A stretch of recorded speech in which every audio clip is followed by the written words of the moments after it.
Du har hovedrollen i den nye serie Hvor fanden er Herning? Hvad fanden ved du selv om Herning? Jeg ved ikke noget om. Jeg ved, at i Herning har man måske 10 køer, hvor det har man ikke så meget i København. Hvad er grunden til, det hedder Hvor fanden er Herning? Jamen, det er jo egentlig lidt en titel, der refererer til den anden hovedperson i serien, spillet af Linda P., Leila, som er ærke-københavner, Vesterbro-tøs.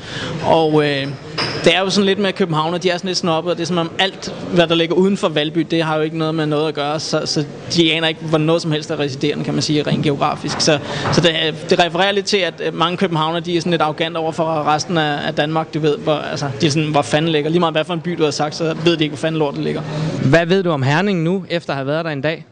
At de her køer derovre, ikke? Så Herning er bare en stor gang køer? Jeg tror ikke, der sker andet derovre, end der er køer. Ja, hvis det skal være en rigtig jydejoke, så er det jo to oceaner, der har taget en bildør med ud i ørkenen, fordi så kan du rulle vinduet ned, når det bliver for varmt. Det er jo virkelig en gammeldags, klassisk jydejoke. Og hvad ville der ske, hvis du skulle bo i Herning? Så vil jeg tage et tog et andet sted hen, tror jeg, og flytte til Thisted. Normalt så tænker man, det er bedre at få noget i hovedet, end at flytte til Thisted, men altså, når det er Herning, der er modstykket, ikke? Så er det trods alt bedre at komme derop. Ja, det synes jeg. Hvad er det, der er så galt med folk og stedet derovre?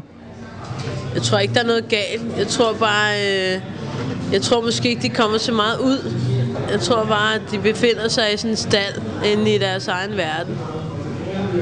Så tror jeg ikke, de ser sådan noget fjernsyn og sådan noget, tror jeg ikke, de har. Jeg tror kun, at de har malerier og måske en foodprocessor, hvis de er heldige. Og så de der køer, ikke?